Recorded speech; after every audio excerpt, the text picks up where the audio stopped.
Hi, it's me again with Corel Draw Tips and Tricks. I just can't stop. This is part 3. I made it a little easier just in part 2, and now I'm going to make it easier still. We're going to take a 2-point line, and we're going to get on this line. The reason I did that, so it'll be perpendicular to that line. Now I'm going to take that line, and I'm going to Control D and make a duplicate, and I'm going to move it to there. Now I'm going to make another line. It looks really weird. At first I thought it wasn't going to work, but then I'm going to start drawing this line and hold down the control button. So I'm going to get my virtual segment delete key and delete that line. I'm also going to delete this line and this line. Whoop. That line must not be on whenever that happened, well, it's not. So let's just take the shape tool and just hold down the control button so it'll stay perpendicular.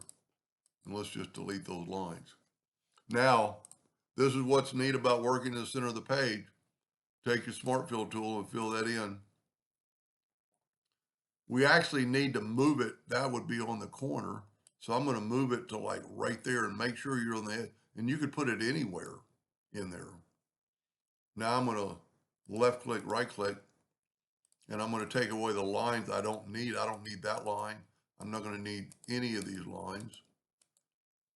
I don't even need that line, I don't think. But now I'm going to, well, you know what? I didn't need that line. No. Whoop. So I'm going to take that shape, Control D, Alternate C, and rotate it all the way to the other side at 240 degrees. Now I can take these lines and delete them.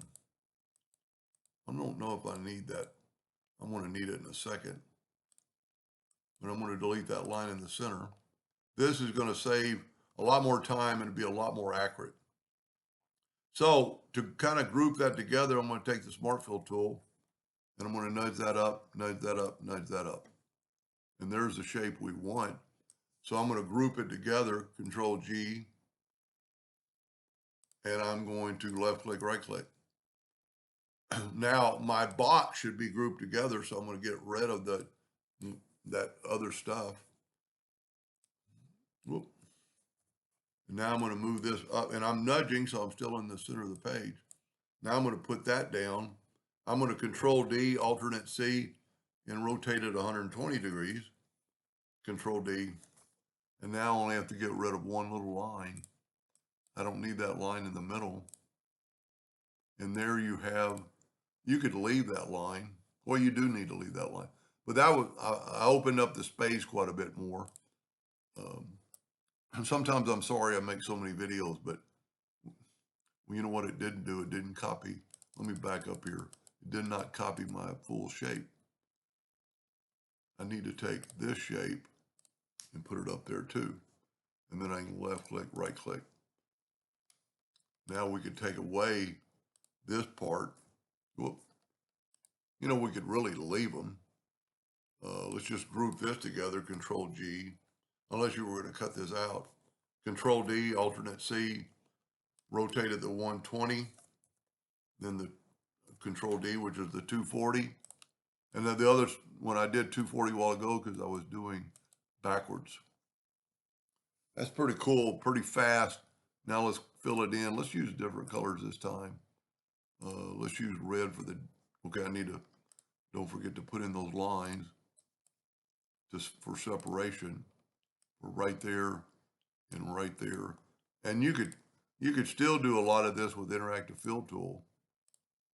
And this side's red, and then this one would be red, and we're going to make the rest of them in yellow.